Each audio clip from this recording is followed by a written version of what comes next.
शेतकऱ्यांना आता कर्जमाफीसाठी दुष्काळाची वाट पाहावी लागेल, प्रार्थना करावी लागेल का देवा आता दुष्काळ घाल आणि आमची कर्जमाफी त्या निमित्तानं होऊ दे।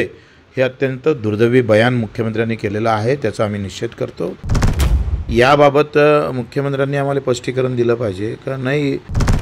हे एकतर मुख्यमंत्री पूर्ण महाराष्ट्रातल्या शेतकऱ्यांना कशा पद्धतीनं खोटं बोलतात ते सांगायचं आहे, ते विषय मांडणार आहे का। त्यांनी सांगितलं का दुष्काळ पडला का, दुष्काळ पडला तर आम्ही कर्जमाफी देऊ। पहिली गोष्ट तर तुम्ही निवडणुकीच्या अगोदर फक्त 7-12 कोरा म्हटलं आहे, म्हणजे त्यावर तर तुम्ही दूर झाले। पण मला एक सांगा, MSPची जी खरेदी झाली म्हणजे हमीभावावर खरेदी किती झाली तर 10 ते 15%। 10 ते 15% सगळ्या एकंदरीत जर विचार केला तर फक्त 10% खरेदी झाल्यामुळं अर्ध्या अधिक 75% शेतकऱ्यांना हमीभावाचं सुद्धा भेटले नाही, पण त्याच्या खाली जाऊन विकावं लागलं। त्याच्यामुळं कर्जबाजारीपणा वाढलेला आहे।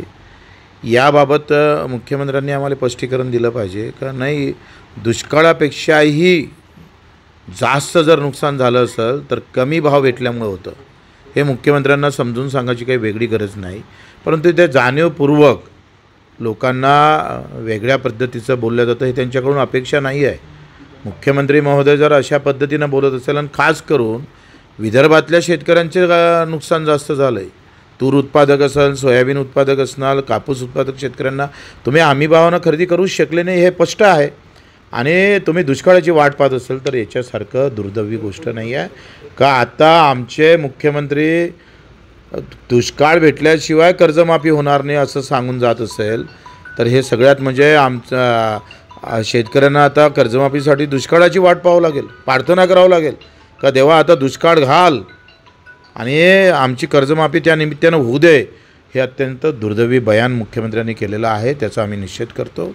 दुसरी गोष्ट आहे का 3 गोष्टी आम्ही समोर मांडतो। कर्जमाफी असेल तुम्ही हमीभावाच्या 20% बोनस देणार म्हणून म्हटलं होतं, मग 20% बोनस आता तुम्ही देणार आहे का नाही देणार आहे।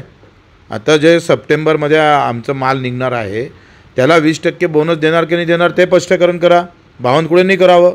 तिसरं आहे पेरणी ते कापणीपर्यंत सगळे कामं MRGSमध्ये।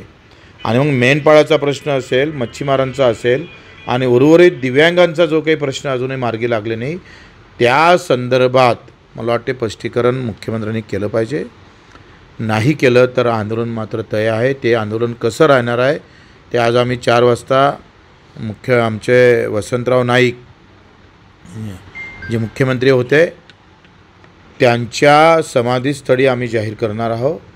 आणि पुढची रणनीती 4 वाजता आम्ही सगळ्या विदर्भातल्या कार्यकर्त्याला, जिल्हा प्रमुखाला आणि काही शेतकऱ्यांना बोलावलेलं आहे, काही नेत्यांना पण बोलावलेलं आहे। आणि ते 4 वाजता आम्ही येणारी खरं तर नागपूरमध्येच आता घेरण्याचा आम्ही प्रयत्न करू।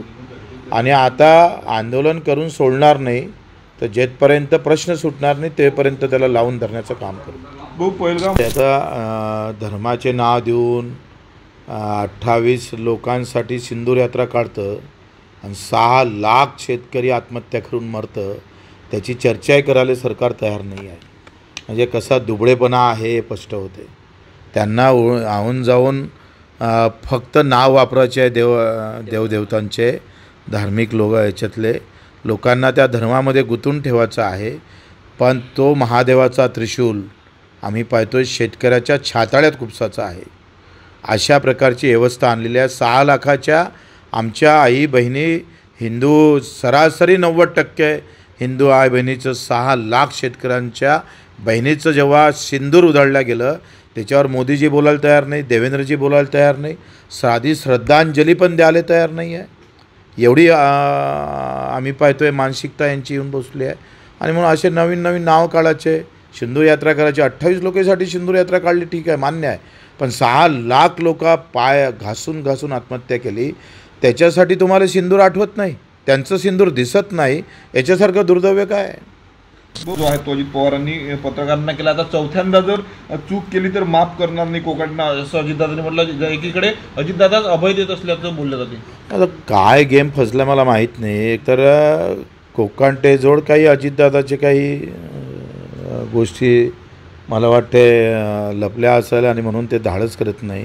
नाहीतर दादाची दादागिरी आजकाल चालत नाही आहे, सरकारमध्ये चालत नाही आणि त्यांच्या पक्षामध्ये ते चालत नाही असं दिसतं आहे.